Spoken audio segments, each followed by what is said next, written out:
শেষের কথাগুলো বুঝতে না পেরে তাকিয়ে থাকে নাদিয়া। উম্মেহানি চৌধুরী নাদিয়ার চোখের ভাষা বুঝতে পারেন।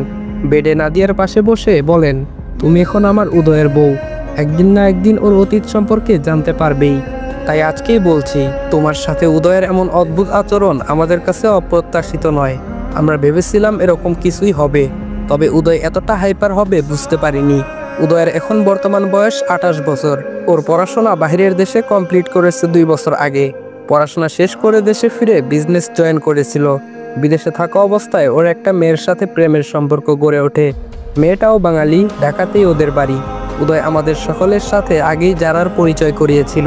আমাদের সকলের যারাকে পছন্দ হয়, ছেলের পছন্দ, তাই আমরাও আর অমত করিনি। দেশে ফেরার পর ওদের বিয়ের কথাবার্তা চলতে থাকে। যারা অনেকবার এসেছিল আমাদের বাড়িতে, সব কিছুই ঠিকঠাক ছিল। উদয় আর যারার আনুষ্ঠানিকভাবে এঙ্গেজমেন্ট হয়, বিয়ের দিন তারিখ ঠিক হয়, বিয়ের শপিংও শুরু হয়। আমার উদয়টা খুশি ছিল, ওর মুখ থেকে কখনো হাসি সরতো না। ছোটবেলা থেকেই উদয় হাসি খুশি প্রাণ খোলা ছেলে, নিজেও হাসতো, সকলকেও হাসাতো। এই বাড়ির সবচেয়ে ছটফটে চঞ্চল দুরন্ত হাসি খুশি ছেলে ছিল উদয়। কিন্তু আজ ওর সে হাসি মিলিয়ে গেছে। সেদিন যারা উদয়ের সাথে লং ড্রাইভে যায়, যদিও উদয় যেতে চাইছিল না, যারা জোর করে নিয়ে গিয়েছিল। যারা ঘুরতে প্রচুর ভালোবাসে। বিকেলবেলা বাড়ি থেকে বেরিয়ে যায় দুজন। রাত 12টার পর যারাকে ওর বাড়িতে পৌঁছে দিয়ে উদয় আমাদের বাড়ির উদ্দেশ্যে রওনা হয়। মাঝ রাস্তায় একটা লরি দ্রুত গতিতে ছুটে এসে উদয়ের কারে ধাক্কা দেয়।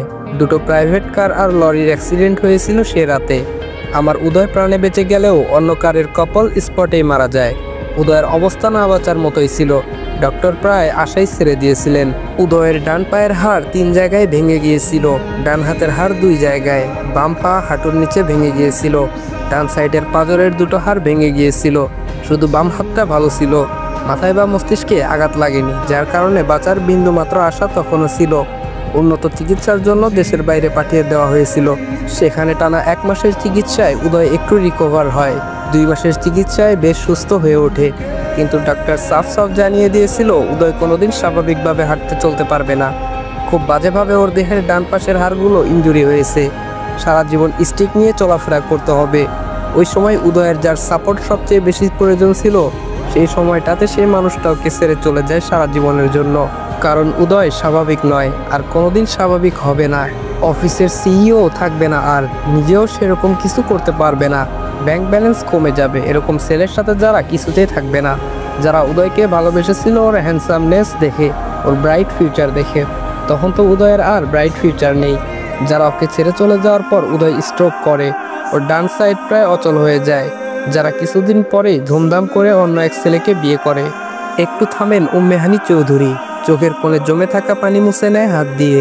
বড় করে শ্বাস নিয়ে আবার বলতে শুরু করে, যার কারণে উদয়ের আজ এই অবস্থা। সে মেয়ে আজ সুখে আছে, ভালো আছে। শুধু ভালো নেই আমার ছেলেটা। সেদিন যারা যদি জোর করে উদয়কে না নিয়ে যেত, তাহলে হয়তো এমন কিছু ঘটতো না। যারা যদি উদয়কে ছেড়ে না যেত, তাহলে আজ আমার ছেলেটা এভাবে বেডে পড়ে থাকতো না। সেদিন স্ট্রোক না করলে আজকে হয়তো উদয়ের হাঁটার জন্য শুধু স্টিক হলেই চলতো। কিন্তু স্ট্রোক করার কারণে প্যারালাইজড হয়ে গিয়েছিল, যার কারণে অন্য কারো সাহায্য ছাড়া কিছুই করতে পারে না এখন। ওর এই অবস্থা আমরা মেনে নিলেও উদয় নিজে মানতে পারেনি। নিজের এই অক্ষমতা, অন্যের উপর নির্ভরশীল হয়ে বাঁচা, এই সব কিছু উদয় মেনে নিতে পারেনি। তাই 2বার সুইসাইড করার চেষ্টা করেছে। তবে ভাগ্যক্রমে 2বার ওকে বাঁচাতে সক্ষম হয়েছে ডক্টর। আবার কবে এরকম কিছু করে বসে সেই ভয় কুরে কুরে খায় আমাদের। উদয় এখন হাসে না, কথাও বলে না, নিজের সামনে কারো উপস্থিতি পছন্দ করে না। আস্তে আস্তে বদরাগী খিটখিটে মেজাজের হয়ে গেছে। অল্পতেই রেগে যায়।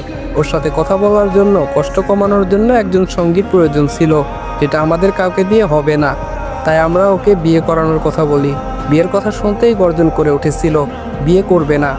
যারা নিজে উদয়কে প্রপোজ করেছিল, উদয় বলতে পাগল ছিল। সারাদিন উদয় উদয় করত। যেখানে সে যারা ওকে এত ভালোবেসেও ছেড়ে গেছে, সেখানে অন্য মেয়েকে বিশ্বাস করে না আর। উদয়ের ধারণা সব মেয়েরাই যারার মতো। যারা যেমন উপরে উপরে ভালোবেসেছে, মন থেকে না, উদয়ের ধারণা সব মেয়েই এমন, উপরে উপরে ভালোবাসে, মন থেকে না। উদয় ভাবে সব মেয়েই টাকার লোভী। এখন ওর সবচেয়ে বড় ধারণা, কোনো মেয়ে ওকে যদি বিয়ে করে, নিশ্চয়ই ওর টাকা দেখে বিয়ে করবে, নয়তো ওর অবস্থা দেখে দয়া করে, করুণা করে। ওর এই অবস্থা দেখে কেউ ভালোবেসে বিয়ে করবে না। আর বিয়েতে রাজি না হওয়ার বড় কারণ হলো, উদয় এখন কোনো মেয়েকেই দেখতে পারে না। অনেক বোঝানোর পর, ইমোশনাল কথা বলার পর কোনো রকমে রাজি করানো যায়। আমরা তোমার মতোই একটা মেয়ে খুঁজছিলাম। ভাগ্যক্রমে অল্প দিনে তোমার খোঁজ পেয়ে যাই ঘটকের মাধ্যমে। এখন উদয় যাই বলুক, যেমন আচরণই করুক, ও কখনো তোমাকে আঘাত করবে না। আর তুমি উদয়ের কথা শুনে একদম ভয় পাবে না, নিজের অধিকার ছাড়বে না। নিজের অধিকার নিজেকেই আদায় করতে হবে, দুর্বল হলে চলবে না। দুর্বলদের উপর বরাবরই সবাই অন্যায় করে, তাই তুমি দুর্বল হবে না। উদয় তর্ক করা পছন্দ করে না, ওর সাথে তর্ক করলে কিছুক্ষণ পর নিজেই চুপ হয়ে যায়। উদয় এখন নীরবতা পছন্দ করে। উদয় তোমাকে রুম থেকে বেরিয়ে আসতে বললে আসবে না। আজকে যেভাবে দাঁড়িয়েছিলে সেভাবেই দাঁড়িয়ে থাকবে, পারলে ওর গা ঘেঁষে বসে থাকবে। দেখতে দেখতে এক সময় সব ঠিক হয়ে যাবে। শুধু তুমি সাহস হারাবে না, ভয় পাবে না। আমরা আছি, ভয় পাওয়ার কিছুই নেই। মন দিয়ে সব কথা শোনে নাদিয়া। উদয়ের অতীত সম্পর্কে জানার পর একটু কষ্ট হয় উদয়ের জন্য। ভাগ্যক্রমে দুজন অবাগী অবাগার কপাল জুড়ে গেছে একসাথে। উম্মেহানি চৌধুরী বলেন, তোমাকে শুধু উদয়ের দেখাশোনা করার জন্য আনা হয়নি, উদয়ের জীবনসঙ্গী হিসেবে আনা হয়েছে। তাই নিজেকে সেরকমই ভাববে তুমি। যাও নিজের রুমে ফ্রেশ হয়ে নাও, দুপুর গড়িয়ে গেল।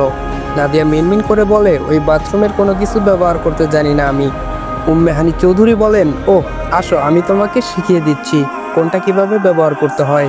নাদিয়ার হাত থেকে বক্সটা বেঁধে রেখে ওর হাত ধরে নিজের ওয়াশরুমে নিয়ে যায়।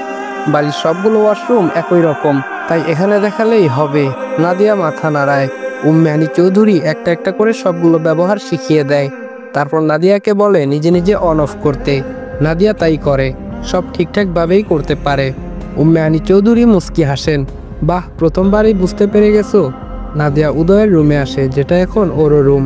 নাদিয়াকে দেখতেই তেতে উঠে উদয়। উদয় বলে, তুমি আবার এসেছো? নাদিয়া নিজের স্বভাবসুলভ আস্তে ধীরে বলে, আসবো না।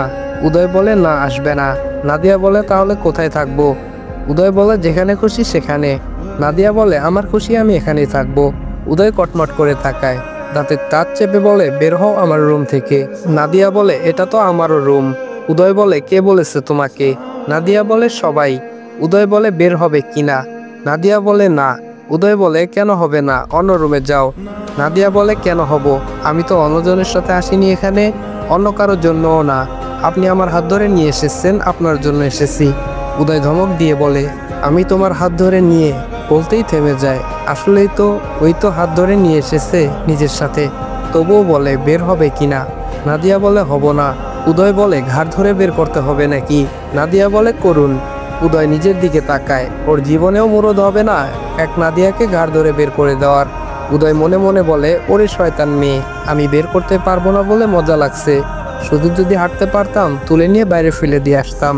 বজ্জাত মেয়ে একটা।